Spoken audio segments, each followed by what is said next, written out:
Do you want to walk on water? Well, I hope so, because one of my all-time favorite true stories in the Bible is the story of Jesus walking on the surface of the Sea of Galilee and Peter getting out of his boat to also walk on water. I'll read you the story in a minute, but here are a few reasons that I love it. First, I'm a chemistry and a physics nut. I majored in chemical engineering, and I'm fascinated by the study of chemical properties. In fact, people often will laugh when I share my love of the refrigeration cycle. And here we have two grown men walking on stormy swells of liquid seawater. The chemistry behind hydrogen bonding and surface tension, density and buoyancy is cool, but it can't explain what these two men got to do in real life and experience. Secondly, I wish I could walk on water. Don't you? Wouldn't that be amazing? Even watching little bugs zip around on the surface of the water is exciting. But imagine if we could. My personality loves new and memorable experiences, but I can't even put walking on water on my bucket list. And while these aspects certainly draw me into the story, they aren't the parts that drill into the deep parts of my heart.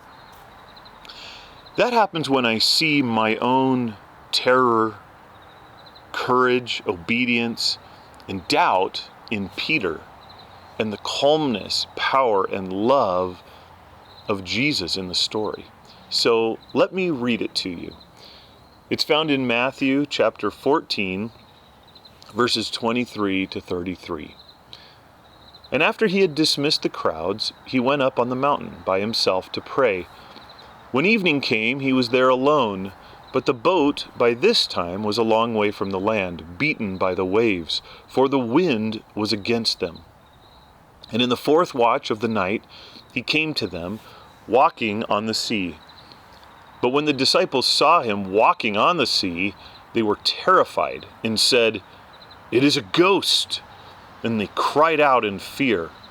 But immediately Jesus spoke to them, saying, "Take heart, it is I. Do not be afraid." And Peter answered him, "Lord, if it is you, command me to come to you on the water." He said, "Come." So Peter got out of the boat and walked on the water and came to Jesus. But when he saw the wind, he was afraid, and beginning to sink, he cried out, "Lord, save me." Jesus immediately reached out his hand and took hold of him, saying to him, "O you of little faith, why did you doubt?" And when they got into the boat, the wind ceased, and those in the boat worshipped him, saying, "Truly, you are the Son of God." Now, none of us will get to walk on physical water in this life unless it's frozen over.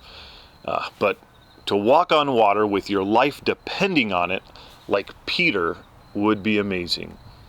But the spiritual analogy is so rich and is for us, because we can play it safe in the boat, doing nothing spiritually, trying to ignore the storms of sin and guilt that we know are real, but we'll go down with the ship when it capsizes, holding on to everyone and everything in this world that we trusted in. Or, like Peter, we can pursue spiritual things in faith, even believing that maybe this Jesus of the Bible plays some role in saving us. But courage in getting out of the boat is only folly if we're trusting in anything else to hold us up. It's like trying to walk on water trusting in hydrogen bonding. Any doubt that Jesus alone is holding us up with every step, and down we plunge like Peter into the cold, dark, unforgiving waters of spiritual death.